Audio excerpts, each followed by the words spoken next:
दोस्तों, कृष्ण जन्माष्टमी के शुभ अवसर पर सुनिए कहानी कृष्ण जी का सिर दर्द। एक बार कृष्ण जी के जन्म दिवस की बड़े जोर शोर से तैयारियां चल रही थी। चारों तरफ उत्सव का माहौल था, लेकिन कृष्ण जी अपने भवन से बाहर ही नहीं आ रहे थे।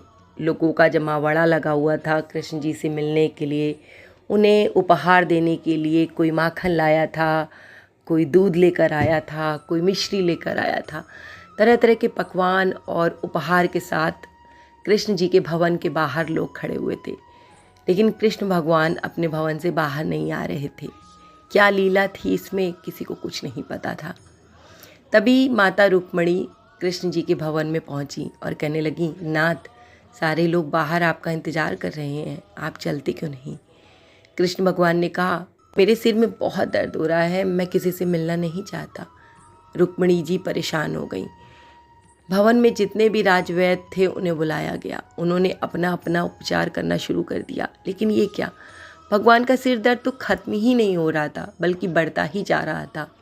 राजवैद्य परेशान हो गए। वो कहने लगे कि हम इतनी दवाइयाँ दे रहे हैं, इतना उपचार कर रहे हैं, बड़े से बड़े सिर दर्द को सही करने की ताकत है इन दवाइयों में, लेकिन ये क्या, इनका सिर दर्द तो ठीक ही नहीं हो रहा। माता रुक्मणी बहुत परेशान हो गई।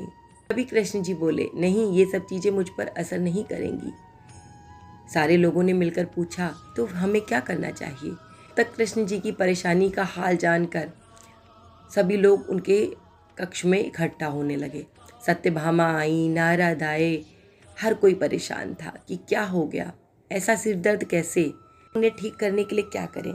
हर व्यक्ति अपनी ओर से कुछ ना कुछ उपचार करने की कोशिश कर रहा था।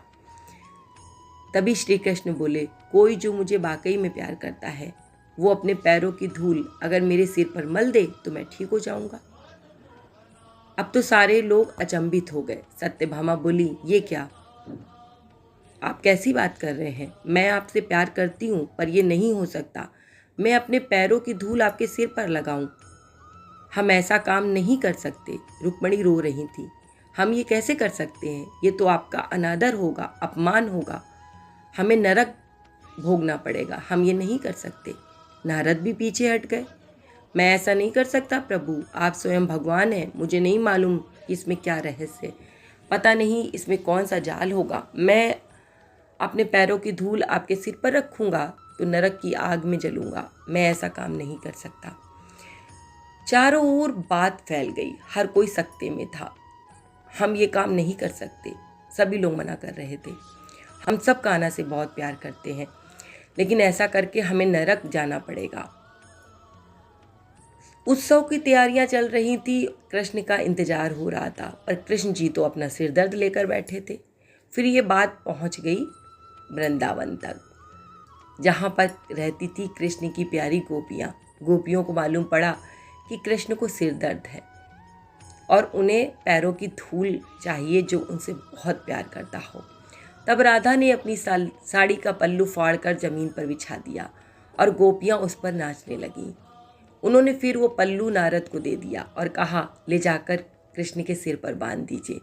इस पल्लू पर हम सभी की चरण रज है। नारद वो धूल भरा पल्लू ले आए और उसे कृष्ण जी के सिर पर बांध दिया गया। कृष्ण का सिर दर्द ठीक हो गया। दोस्तों, ये होता है सच्चा प्रेम, जिसमें नरक स्वर्ग, अच्छा बुरा किसी चीज़ का भान प्रेमी को नहीं रहता। और ऐसा ही हुआ था गोपियों और राधा जी के साथ। तो सभी लोग मिलकर बोलिए, जय कन्हैया लाल की, हाथी घोड़ा पाल की। तो आज की ये कहानी बस यहीं तक। आज की कहानी बस इतनी सी छोटी सी प्यारी सी। अगर पसंद आई हो तो आगे शेयर ज़रूर कर दीजिएगा, और ऐसी ही सुंदर कहानियों का आनंद लेने के लिए हमारे साथ जुड़े रहिए। धन्यवाद दोस्तों।